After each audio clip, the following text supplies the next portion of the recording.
Okay जी, let's start. First of all जो last lecture था हमारा, थोड़ा सा उसको रिकैप कर लेते हैं। अकाउंटिंग फॉर लीज को हम डिस्कस कर रहे थे। इसमें अकाउंटिंग जो स्टैंडर्ड इस पे अप्लाई हो रहे हैं, IFRS 16 जो लेटेस्ट अकाउंटिंग स्टैंडर्ड है, और इससे जो प्रीवियस था वो IS 17। तो इसके पॉइंट ऑफ व्यू से अब जो लीज है बेसिकली हमारे एक एग्रीमेंट है दो डिफरेंट पार्टीज के दरमियान, जिसको लेसर और लेसी के नाम से हम जानते हैं। ठीक है, जिसमें लेसर और लेसी का जो रिलेशनशिप आपके सामने है। लेसर क्या करता है, अपना एक एसेट जो है वो डिलीवर करता है लेसी को, यानी एक यूज के लिए। और लेसी इन कंट्रास्ट क्या करता है, कंसिडरेशन देता है, कंसिडरेशन पे करता है in the form of lease rentals with the period of time, जितने टाइम पीरियड का भी वो लीज एग्रीमेंट होता है। तो हमने कहा जी types of lease further, IFRS जो 16 है इसके मुताबिक जो फर्दर अब क्लासिफिकेशन है लीज है वो नहीं है। लेकिन IS जो 17 था वो हमारे पास इसकी कंसिडरेशन जो थी वो different types of lease consist करते थे। इसमें एक फाइनेंस लीज और एक ऑपरेटिंग लीज। लेकिन हम क्योंकि सीखना है तो हम इन दोनों को कंसीडर करेंगे जब न्यूमेरिकल क्वेश्चंस करते हैं, फाइनेंस लीज भी और ऑपरेटिंग लीज भी। तो फाइनेंस लीज में बेसिकली हम जब इसको डिफाइन करते हैं तो वो क्या है, एक ऐसी लीज जो ट्रांसफर करता है substantially all risk and rewards related to that asset. ठीक है, तो वो फाइनेंस लीज होता है। और ऑपरेटिंग लीज क्या है, जिसमें वो रिस्क एंड रिवार्ड्स ट्रांसफर ना हो तो हम उसे क्या कहते हैं, नॉट एन फाइनेंस लीज बल्कि ऑपरेटिंग लीज। फिर हमने डिफाइन किया था कि वो रिस्क एंड रिवार्ड्स होते क्या है, जो ट्रांसफर हों तो फाइनेंस लीज और ना हो तो ऑपरेटिंग लीज। उसमें हमने कहा था कि फाइनेंस लीज तब होगा जब लेसर ने लेसी को एक एसेट डिलीवर किया। अब लेसी की रिस्पॉन्सिबिलिटी है कि वह तमाम रिपेयर एंड मेंटेनेंस को बेयर करे, उसको इंश्योरेंस करवाए एसेट की, और उसके बाद उसके जितने भी रनिंग जो है ऑपरेटिंग एक्सपेंसेस हैं वो सारे बेयर करे। आइडल कैपेसिटी का अगर रिस्क है तो वो भी वो बेयर करे। और उसके बाद टेक्नोलॉजिकल ऑब्सोलिसेंस का भी इशू था, तो वो भी, ये तमाम रिस्क हैं जो उस एसेट के रिलेटेड हैं, तो ये सारे बेयर करेगा और ये तमाम रिस्क ट्रांसफर होंगे लेसी को। और दूसरी तरफ देखते हैं रिवार्ड को, तो लेसी का एक पूरा हक है, पूरा राइट है कि वो उस एसेट को यूज करे जहां तक उसकी यूजफुल लाइफ को वो यूज कर सकता है। तो ये रिस्क एंड रिवार्ड्स अगर ट्रांसफर होंगे तो फिर जो है वो क्या होगा, फाइनेंस लीज होगा, अदरवाइज वो ऑपरेटिंग लीज होगा। उसके बाद हमने कहा था जी फर्दर गाइडेंस है इसके ऊपर, जो स्टैंडर्ड्स ने भी दी हुई है और US कैप ने भी प्रोवाइड की हुई है कि जो ट्रांसफर हमारा जो एग्रीमेंट होगा लीज का, उसके अंदर कुछ पॉइंट्स ये भी हो सकते हैं। ट्रांसफर ऑफ ओनरशिप हो सकता है eight the end of lease term, bargain purchase option हो सकता है। ठीक है, बारगेन परचेज ऑप्शन को भी हमने डिफाइन किया था फर्दर, हम बाकी आगे जो कमिंग हमारे लेक्चर थे उनमें डिस्कस करेंगे इनको। इकोनॉमिक लाइफ टेस्ट था जिसमें हमने कहा था कि अगर फाइनेंस लीज इसको हमने कंसीडर करना है तो major part of the assets life हम उसे यूज कर रहे हो, यानी almost greater than equal to 75% of its life, useful life. उसके बाद हमने कहा था जी रिकवरी ऑफ इन्वेस्टमेंट टेस्ट, तो इसमें हमने क्राइटेरिया एक सेटल किया था। इसमें कहा था कि मिनिमम लीज पेमेंट अगर greater than equal to 90% of fair value होंगे तो तब भी हम किसे क्या कंसीडर करेंगे, फाइनेंस लीज करेंगे। उसके बाद था substance over form. Substance over form में क्या होता है, ये basically with respect to finance lease हम बात करते हैं सब्सटेंस ओवर फॉर्म की। इसमें यह था कि एक कमर्शियल सब्सटेंस होता है जो ट्रांजैक्शन को जो है ना शो कर रहा होता है, दूसरा होता है लीगल फॉर्म। लीगल फॉर्म क्या है, अब एसेट का जो लीगल ओनर है वो बेसिकली लेसर है, लेकिन कमर्शियली हम उस एसेट को यूज कर रहे हैं। तो अगर हम जब फाइनेंस लीज की बात करेंगे तो कमर्शियल सब्सटेंस ऑफ ट्रांजैक्शन देखेंगे और उसके मुताबिक हम अपने पास उस एसेट्स को भी रिकॉर्ड करेंगे और उसकी रिलेटेड लायबिलिटी भी रिकॉर्ड करेंगे, और उसके बाद उसकी डेप्रिसिएशन वगैरह जितनी भी चीज़ें हैं वो भी रिकॉर्ड करेंगे। फिर हमने देखी थी जी अकाउंटिंग फॉर फाइनेंस लीज, जो लेसी की पॉइंट ऑफ व्यू से थी कि प्रेजेंटेशन इन फाइनेंशियल स्टेटमेंट्स वो कैसे करता है उस लीज ट्रांजैक्शन को। इसमें स्टेटमेंट ऑफ फाइनेंशियल पोजीशन और प्रॉफिट एंड लॉस थी। तो ये देखा जी नॉन करंट एसेट्स में कैरिंग वैल्यू पे नॉन करंट लायबिलिटी भी होगी, करंट लायबिलिटी भी होगी। करंट लायबिलिटी में current portion of lease liability और इंटरेस्ट जो पेएबल होगा, यानी जो फाइनेंस कास्ट होती है बेसिकली पेएबल एक्रूवल्स पे, वो हम लिखेंगे। प्रॉफिट एंड लॉस में depreciation expense, interest payable if any, और उसके बाद एग्जीक्यूटिव कास्ट जो है वो हम इसको डिस्कस भी करेंगे आगे। तो ये चीज़ें लिखेंगे। डिफरेंट एंट्रीज थी। अब ये जो एंट्रीज हैं ये अभी हम एक न्यूमेरिकल क्वेश्चन करने लगे हैं। तो उससे आपको ये सारी चीजें फर्दर क्लियर हो जाएंगी।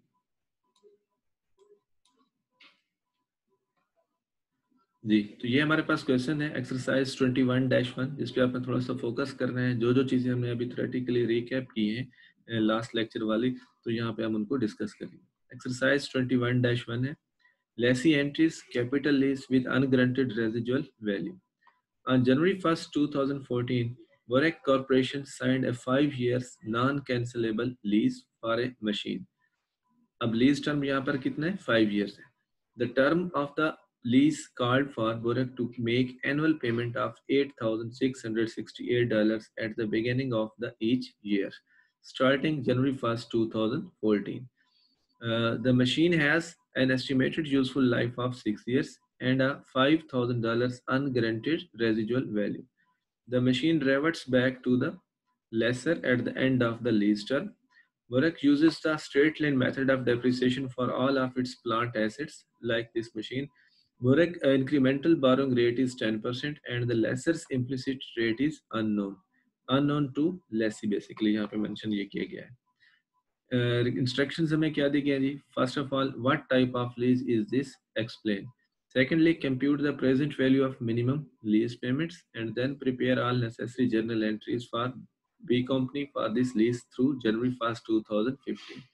तो first of all type of lease को हम डिस्कस करते हैं। इसका डिफरेंट क्राइटेरिया भी है। सबसे पहले मैं आपको ये एक टेबल जो है इमेज में आप देखिए कि लीज एग्रीमेंट से हम बात को स्टार्ट करते हैं। उसके बाद देखते हैं कि हमारे पास जो फर्स्ट क्राइटेरिया है क्वेश्चन है वो हमारे पास क्या है, is there transfer of ownership. हम अपने इस एग्रीमेंट में देखते हैं कि क्या यहाँ पे ट्रांसफर ऑफ ओनरशिप है या नहीं। तो उसमें एक पॉइंट है यहाँ पे जो मैं आपको बता दूं, यहाँ पे देखें ये अंडरलाइन भी हुआ था। मैं दोबारा इसको हाईलाइट कर देता हूँ ताकि आपको फर्दर क्लियर हो जाए ये बात। देखिए, the machine reverts back to the lessor at the end of the lease term. It means कि ट्रांसफर ऑफ ओनरशिप नहीं है इस क्वेश्चन के अंदर, जो कि क्राइटेरिया में नो पे आ गया। तो ये देखें, तो ये हमारे पास आ गया जी क्राइटेरिया नो, यानी हमारे पास जो ट्रांसफर ऑफ ओनरशिप है यहाँ पे नहीं है। तो अब हम आगे चलेंगे, नेक्स्ट क्राइटेरिया को देखेंगे, is there a bargain purchase option. तो ये भी हमारे पास इस क्वेश्चन में मौजूद नहीं है कि हम क्या हम eight the end of the lease term इस अगर मशीन को परचेज करना चाहें तो हमारे पास कोई ऑप्शन एग्रीमेंट में मौजूद है, तो ये ऑप्शन भी नहीं है। तो इसका मतलब है अगेन नो। ठीक है, उसके बाद हम देखते हैं जी, is lease terms greater than equal to 75% of economic life. जी नमान बोलें। सर वो राशिद का लेक्चर नहीं खोल रहा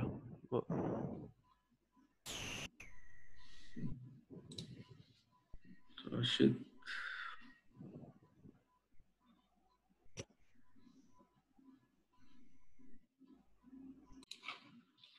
ओके जी, हम डिस्कस कर रहे थे एग्रीमेंट को और ये हमारे पास एक इमेज मौजूद था जिसमें हम डिफरेंट ऑप्शंस को देख रहे थे।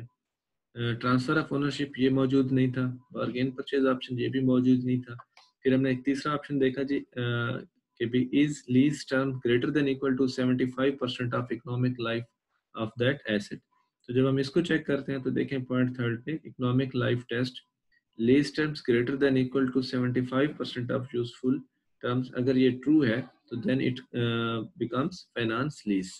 हमने चेक किया कि क्वेश्चन के अंदर जो लीज टर्म्स हैं वो 5 years हैं और उसके बाद जो economic life of the asset है वो 6 years है। तो कैलकुलेशन आपके सामने है, तो ये क्या बन रहा था हमारे पास रेशो में 83%। तो इसका मतलब है कि हमारा जो क्राइटेरिया है ये ग्रेटर देन इक्वल टू 75% वो कंप्लीट हो रहा है। तो अब ये हमारा क्या होगा, फाइनेंस लीज कैटेगराइज्ड हो जाएगा। उसके बाद फोर्थ ऑप्शन है रिकवरी ऑफ इन्वेस्टमेंट टेस्ट। तो ये क्राइटेरिया तो इसका यही है, present value of minimum lease payment greater than equal to 90% of fair value. तो इस पॉइंट इन टाइम पे जो टाइप ऑफ लीज को डिस्कस कर रहे हैं तो इसको कैलकुलेट करने की हमें ज़रूरत नहीं है। क्यों? क्योंकि हमें चाहिए कि इन चार ऑप्शंस में से कोई भी अगर एक ऑप्शन यस हो जाता है, ट्रू हो जाता है, तो हमारी जो टाइप ऑफ लीज है वो कैपिटल लीज या फाइनेंस लीज बन जाती है। अब देखिए यहाँ पे ट्रांसफर ऑफ ओनरशिप क्या है, नो है। तो ठीक है, हम नेक्स्ट ऑप्शन में आ गए। ये बार्गेन परचेज ऑप्शन ये भी नो है, तो हम अगेन नेक्स्ट ऑप्शन में आ जाएंगे। उसके बाद अगर ये भी नो है तो फिर हम present value of minimum lease payment में आ जाएंगे। अगर ये सारे ऑप्शंस देखिए नो में चले आए तो हमारी कैटेगरी कौन सी बन जाएगी, ऑपरेटिंग लीज। अगर अगर इनमें से कोई भी एक यस में आ गया तो ये हमारे पास क्या बन जाता है, कैपिटल लीज और फाइनेंस लीज। आप यहाँ पे डायग्राम में भी देख सकते हैं। ठीक है, तो डिस्कशन के पॉइंट ऑफ व्यू से रिक्वायरमेंट ए में हमने जस्ट डिस्कस करना था कि ये टाइप ऑफ लीज कौन सी होगी और किस बेस्ड ऑन व्हाट क्राइटेरिया। तो ये हमने देखा कि जो रिकवरी ऑफ इन्वेस्टमेंट टेस्ट है, इकोनॉमिक लाइफ टेस्ट है, इसकी बेस पे ये हमने इसको कैटेगराइज कर दिया इन फाइनेंस लीज। तो हमने यहाँ पे नरेट कर लिया थोड़ा सा, this type of lease is considered for finance lease to lessee based on economic life test. तो ये हमने इसे मेंशन भी कर दिया। ये हमारी रिक्वायरमेंट 1 थी। उसके बाद है compute the present value of minimum lease payment. तो हम इसको कैलकुलेट करते हैं। देखिए, requirement 2, present value of minimum lease payments. तो इसमें जो पहला पॉइंट है वो है हमारे पास present value of lease rentals. Present value of lease rentals. तो इसको मैं थोड़ा सा साइड पे वर्कआउट कर लेता हूँ। देखिए, हमारे पास जो लीज टर्म्स हैं वो हैं 5 years, 0 to 5। ठीक है, और हमने जो एनुअल पेमेंट करनी है वो 8,668। तो ये हमने क्योंकि हर साल पे करनी है और हर साल at the start of the year. ठीक है, ये एनुअल हमारी पेमेंट है। तो ये हमारे लिए बेसिकली बन जाता है कॉन्सेप्ट एनुइटी ड्यू का। एनुइटी ड्यू का, क्योंकि इक्वल अमाउंट और इक्वल इंटरवल है, सेम इंटरवल है, तो हम इसे क्या नाम देते हैं, एनुइटी ड्यू। ठीक है, तो अब एनुइटी ड्यू के थ्रू इसका फार्मूला हम यूज करते हैं ताकि हमारे पास प्रेजेंट वैल्यू जो है इस इन एनुइटीज की हमारे पास फाइंड आउट हो जाए, ताकि हम अपने एसेट और लायबिलिटी को रिकॉर्ड कर सकें। तो यहाँ पर अब देखते हैं, मैं इसकी कैलकुलेशन कर लेता हूँ। Present value of annual lease rentals या लीज रेंटल्स। तो आर जो हमारी पीरियाडिक पेमेंट है या एनुअल लीज पेमेंट है, इसको फार्मूला में पुट करते हैं।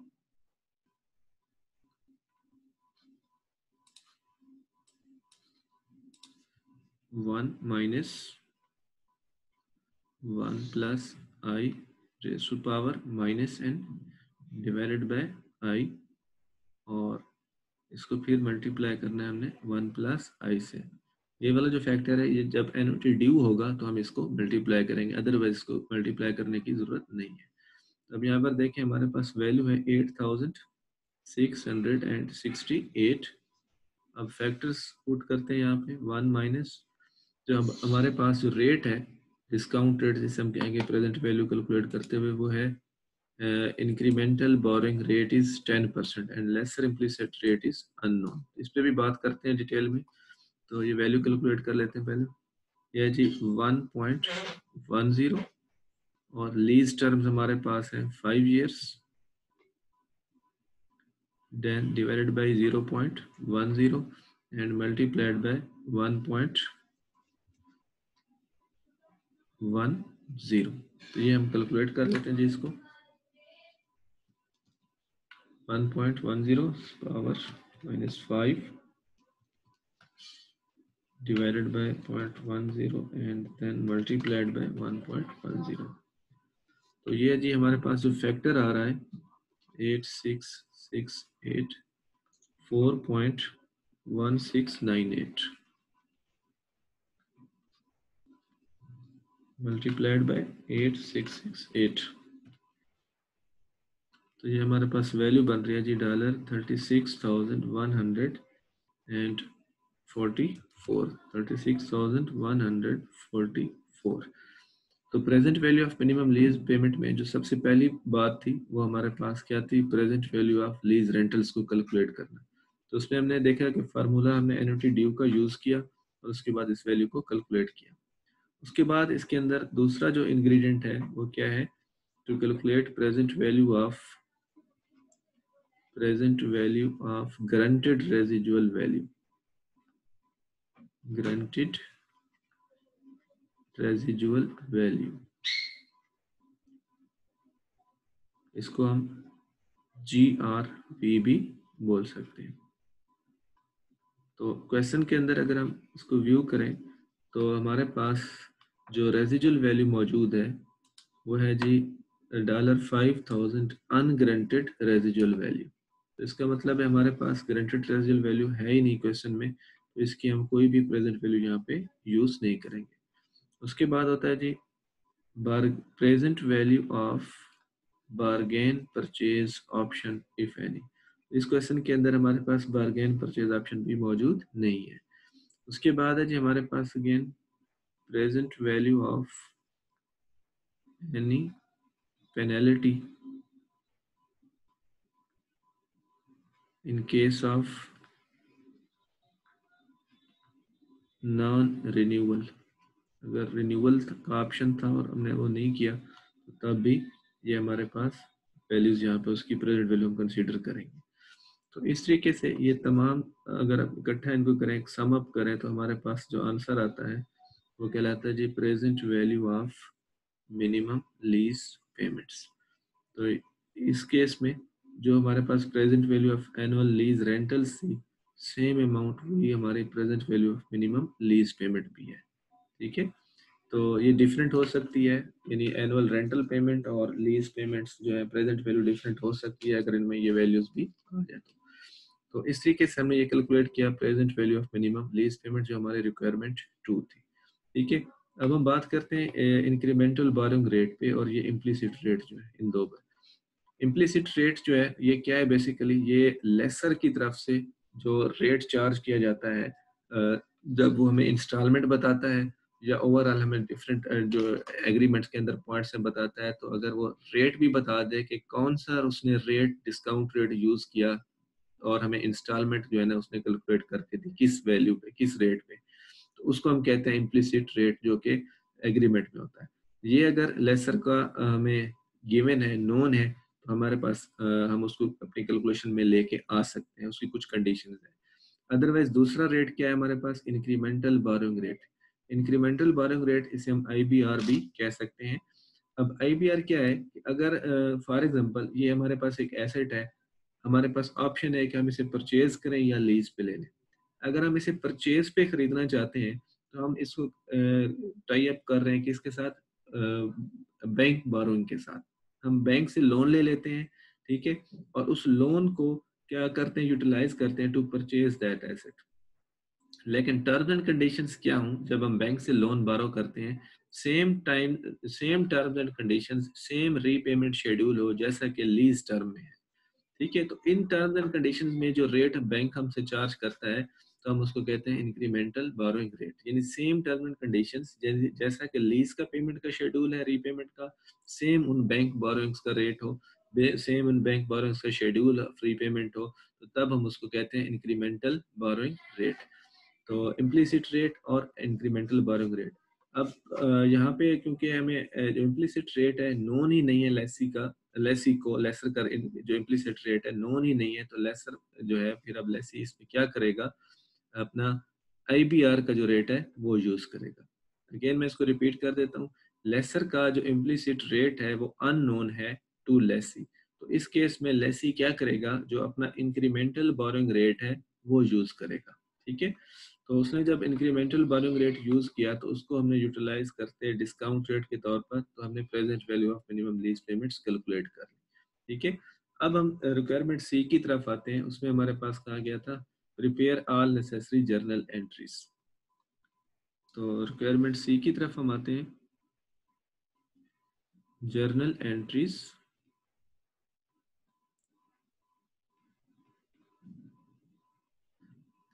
इन द बुक्स ऑफ लेसी।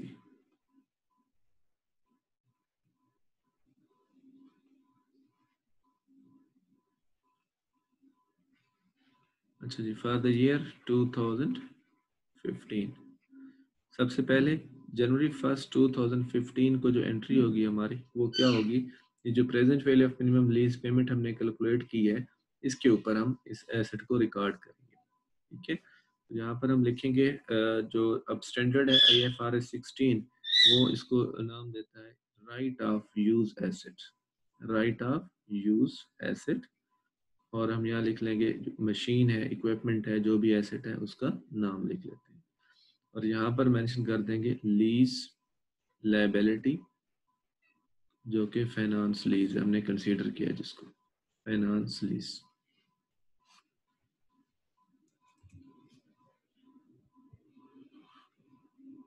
$36,144। इस पे हमने अपनी एसेट को भी बुक किया और लायबिलिटी को भी बुक किया। और एक और भी है कि साथ ही हमने फर्स्ट इंस्टॉलमेंट भी पे की, क्योंकि उन्होंने कहा था कि आपने हर साल साल के शुरू में ही, स्टार्ट में ही अपनी इंस्टॉलमेंट पे करनी है, जो कि 8,668 है। तो यहाँ पर हम लिख लेंगे जी लीज लायबिलिटी, फाइनेंस लीज और बैंक अकाउंट को क्रेडिट कर देंगे। लायबिलिटी भी रिड्यूस कर दी और बैंक बैलेंस भी रिड्यूस कर दिया। 8,668, 8,668। ठीक है जी। अब इसके बाद जो हमें ट्रांजेक्शन्स करनी है, उसके लिए हमें चाहिए कि एक तो लीज एमोर्टाइजेशन शेड्यूल चाहिए हमें, जिसमें हम डिफरेंट इंटरेस्ट और प्रिंसिपल रीपेमेंट्स का स्केड्यूल देखेंगे। तो यहाँ पर हम बना लेते हैं जी in the books of lessee lease payment schedule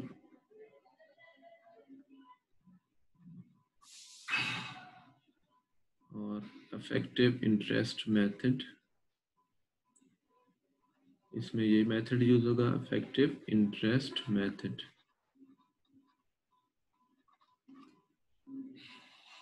इसके कॉलम्स बनाएंगे अब हम। तो सबसे पहले हम लिख लेते हैं जी ईयर या डेट, उसके बाद लिखेंगे एनुअल लीज रेंटल्स, उसके बाद हम लिख लेते हैं जी interest,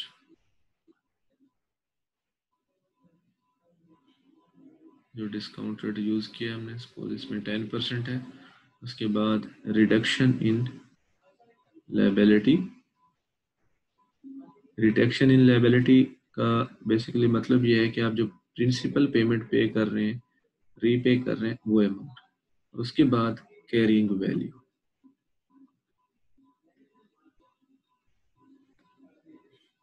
at the year and. अब अगर आप यहाँ पे देखें, जो 1 जनवरी 2015 है, हमारे पास लायबिलिटी की मेन पेमेंट है, वो क्या है, हमने जो बुक की है 36,144, और यहाँ पे कोई डाटा नहीं था। लेकिन at the same time, same point in time, हमने फर्स्ट इंस्टॉलमेंट भी पे की, लीज लायबिलिटी को क्या कर दिया, डेबिट कर दिया।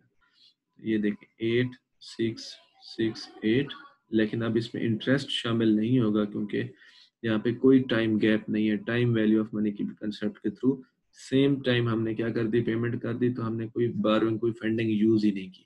तो इसमें डायरेक्टली ये क्या होगा, हमारे पास लायबिलिटी प्रिंसिपल पेमेंट जो है वो रिड्यूस हो जाएगी। तो माइनस करते हैं यहाँ से 36,144 माइनस 8,668। तो ये हमारे पास वैल्यू है जी 27,476। उसके बाद नेक्स्ट पेमेंट हमारी कब होगी, 1 जनवरी 2016 को। अब यहाँ पे देखें टाइम गैप आ रहा है, 8,668 अगेन यही होगी। अब हमने जो इंटरेस्ट है वो कैलकुलेट करना है। इंटरेस्ट को कैसे कैलकुलेट करेंगे, देखिए कि ये जो हमारे पास कैरिंग वैल्यू होगी, इसकी हम परसेंटेज लेते हैं, जो हमारे पास कैरिंग वैल्यू है। तो यहाँ पर देखें 27,476 इंटू 0.10, तो ये हमारे पास जो इंटरेस्ट बन रहा है 2748 राउंडेड वैल्यू। ठीक है, तो अब इसका मतलब है इस जो इंस्टॉलमेंट है 8,668, इसमें 2748 क्या है, इंटरेस्ट पेमेंट है। रिमेनिंग क्या है हमारे पास 5920, ये हमारे पास प्रिंसिपल पेमेंट है। तो माइनस करते हैं 27,476 से, तो ये हमारे पास वैल्यू हो जाती है जी 21,556। उसके बाद अगेन 1 जनवरी 2017 को हमारे पास ये पेमेंट होगी इंस्टॉलमेंट की। इंटरेस्ट को कैलकुलेट कर लेते हैं, तो ये है जी हमारे पास 2156, 21 एंड 56। -8668, तो हमारे पास प्रिंसिपल पेमेंट जो है 6512, कैरिंग वैल्यू 15044। अगेन 1 जनवरी 2018 को पेमेंट होगी 8668। तो इंटरेस्ट का फैक्टर देखते हैं जी, 1504, 8668 माइनस 1504, तो 7164। कैरिंग वैल्यू को देख लेते हैं, ये है जी 7880। उसके बाद अगेन 1 जनवरी 2019 8668। तो यहाँ पर आपने ख्याल रखना है, एक तो लास्ट पेमेंट है और इसका बैलेंस जो है ये हमारे पास 0 आना चाहिए। तो क्योंकि हमने कुछ राउंडिंग की होती है तो इसका ख्याल रखना है, जो भी आपने प्रिंसिपल पेमेंट का बैलेंस है वो इस आखिर में यहाँ पे पहले लिख देना है 7880। उसके बाद आपने क्या करना है, इन दो वैल्यूज का डिफरेंस लेना है, जो रिमेनिंग होगा वो आपका इंटरेस्ट हो जाएगा, दैट इज 788। तो इसको ख्याल करना है, राउंडिंग की वजह से हम इस चीज़ को पहले से सॉल्व कर लेते हैं। जो इंटरेस्ट पेमेंट है वो हम बाद में कैलकुलेट करते हैं, पहले हमने जो कैरिंग वैल्यू है जो पे कर देनी है तभी हमारे पास बैलेंस 0 आएगा। तो हमने इस वैल्यू को इस तरह से कैलकुलेट करना है। अब हम देखें एंट्रीज करते हैं यहाँ पे, तो जो पहले यानी ईयर एंड एंट्रीज बेसिकली हम इनको कह सकते हैं 31 दिसंबर 2015 को। पहली हम एंट्री क्या करते हैं जी, डेप्रिसिएशन की कर लेते हैं, डेप्रिसिएशन एक्सपेंस डेबिट और अकमुलेटेड डेप्रिसिएशन जो मशीन है हमारे पास। अब इसको कैसे कैलकुलेट करना है ये भी आप यहाँ पे देख लें कि जो हमारे पास वैल्यू ऑफ मशीन है वो है 36,144। इसमें से माइनस करना है ग्रंटेड रेजिजुअल वैल्यू अगर होती तो। इसमें हमारे पास इस क्वेश्चन के अंदर अनग्रंटेड है तो अनग्रंटेड माइनस नहीं करना, डिवाइडेड बाय लाइफ। अब लाइफ कौन सी लें, लीज टर्म्स वाली लें या यूजफुल लाइफ लें। ठीक है, तो हम फिलहाल मैं अभी आपको यहाँ पे जो यूजफुल लाइफ है जो लीज टर्म्स है फिलहाल वही लगवा रहे हैं यहाँ पे। तो इसके ऊपर भी एक कॉन्सेप्ट है, उसके ऊपर हम बाद में बात करेंगे। लीज टर्म पे डिवाइड किया 36144 divided by 5, straight line method के थ्रू ये हमारे पास डेप्रिसिएशन बन गई 7229, 7229। तो ठीक है, ये डेप्रिसिएशन चार्ज होगी, लेकिन इस पे हम निशान लगा रहे हैं जी, इसके ऊपर हम बात करेंगे बाद में नेक्स्ट लेक्चर में। फिलहाल हमने यहाँ पर क्या यूज किया, लीज टर्म्स को यूज किया, लीज टर्म। उसके बाद अगेन ईयर एंड पे जो हमारे पास एंट्री होनी है 31 दिसंबर 2015 होती है एग्जीक्यूटरी कास्ट की। एग्जीक्यूटरी कास्ट यानी रिपेयर, इंश्योरेंस एटसेट्रा। तो इस क्वेश्चन में वो मौजूद नहीं है तो इसलिए मैंने इसकी जगह ये छोड़ दी ताकि आपको कॉन्सेप्ट हो पड़ा। उसके बाद हम रिकॉर्ड करते हैं जी एक्रूवल ऑफ इंटरेस्ट, जो मोस्ट इम्पॉर्टेंट है। देखिए अब आप जो है जिस टाइम पॉइंट इन टाइम पे है वो है 31 दिसंबर 2015। आपने पेमेंट करना है 1 जनवरी 2016 को। उसमें क्या है, इंटरेस्ट कितना है जी, रूला बोले। सर इंटरेस्ट की एंट्री नहीं हुई अभी डिप्रिसिएशन के बाद सर। इंटरेस्ट की एंट्री, वो इंटरेस्ट की एंट्री भी नहीं हुई सर, जो अभी टेबल से हमने फाइंड की। जी जी अभी हम कर रहे हैं ना एंट्री, अभी जो इंटरेस्ट की एंट्री है वो उसी पे बात कर रहे हैं, क्योंकि हमारा जो पॉइंट इन टाइम है वो है 31 दिसंबर 2015। हमने पेमेंट जो करनी है वो 1 जनवरी 2016 को करनी है। लेकिन क्योंकि यहाँ पर अगर आप देखें इन दोनों में एक टाइम है, यानी हमने जो ईयर 2015 था उसमें उस एसेट को यूटिलाइज किया और उस एसेट के रिलेटेड जो भी एक्सपेंसेस हैं जिसमें रिपेयर, इंश्योरेंस एक्स्ट्रा और इवन के जो इंटरेस्ट कास्ट भी होगी वो भी हम इसी ईयर में रिकॉर्ड करेंगे जिस ईयर में हमने उस एसेट को यूज करते हुए बेनिफिट्स लिए हैं। तो ये जो 1 जनवरी 2016 को हमें इंस्टॉलमेंट पे करनी है उसके अंदर दो चीजें हैं, एक इंटरेस्ट और एक लायबिलिटी की पेमेंट, प्रिंसिपल पेमेंट। ये पेमेंट हमने 1 जनवरी 2016 को करनी है, लेकिन इसका जो रिलेशनशिप है वो क्या है, वो हमारे पास मैचिंग कंसेप्ट के थ्रू 2015 से है। तो हम यहाँ पे एंट्री देखें कि किस तरह से करते हैं। इंटरेस्ट एक्सपेंस को डेबिट करेंगे 2748 से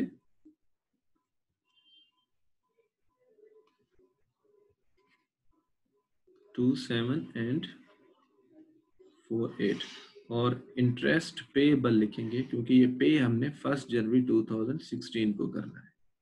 दैट्स व्हाई हमने इसको एक्रूवल कहा है और इसकी पेएबल की एंट्री की है 2748। ठीक है जी, इस कंसेप्ट को अपने एक तो देखते हैं। उसके बाद जो फर्दर एक इम्पॉर्टेंट ट्रांजैक्शन है वो है रिक्लासिफिकेशन। ऐसी कोई भी लायबिलिटी जो आप यानी बैलेंस शीट डेट से ऑनवर्ड, बैलेंस शीट डेट से ऑनवर्ड कोई भी ऐसी लायबिलिटी जो आपने नेक्स्ट बैलेंस शीट डेट से पहले पहले करनी हो तो हम उसे करंट लायबिलिटी कहते हैं।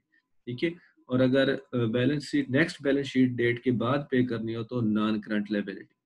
अब अगर आप यहाँ पर देखें तो हमारे पास ये जो लायबिलिटी है 5920 या जो हमने 1 जनवरी 2016 को पे करनी है, एक इंस्टॉलमेंट है 8668, इसके अंदर ये एक लायबिलिटी है। ठीक है, तो ओवरऑल जब हमने लीज को रिकॉर्ड किया 5 साल के लिए तो ये हमारी नॉन करंट लायबिलिटी है। लेकिन इसका एक ऐसा पोर्शन जो हमने 31 दिसंबर 2015 को ये बात देख रहे हैं कि 1 जनवरी 2016 को पे कर देना है, यानी नेक्स्ट कमिंग डे में या इवन के नेक्स्ट बैलेंस शीट डेट से पहले पहले, तो वो हमारी लायबिलिटी क्या होती है, करंट लायबिलिटी बन जाती है। तो हम यहाँ पर इसे लिख लेते हैं लीज लायबिलिटी, जो कि नॉन करंट लायबिलिटी है, वो डेबिट कर लेते हैं उस खास अमाउंट से जो हमने विद इन टाइम पे करनी है, विद इन नेक्स्ट ईयर 5920 और क्रेडिट कर देंगे करंट पोर्शन ऑफ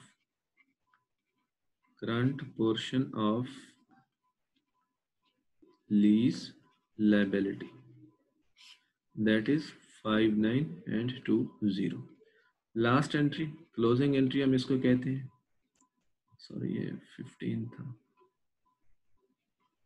तो क्या करते हैं जी, जितने भी हमारे एक्सपेंसेस हैं वो प्रॉफिट एंड लॉस अकाउंट को क्लोज कर लेते हैं। तो इस क्वेश्चन के अंदर हमारे दो ही एक्सपेंसेस थे, एक डेप्रिसिएशन एक्सपेंस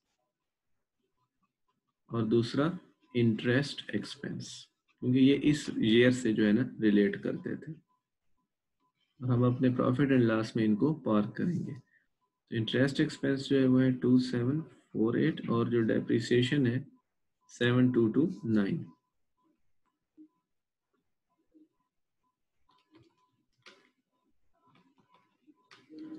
डबल 977। तो इस तरह से हमने ये अपनी ट्रांजेक्शन जो है कंप्लीट कर ली जो हमारी रिक्वायरमेंट थी और हमारा यहाँ पे क्वेश्चन जो है कंप्लीट हो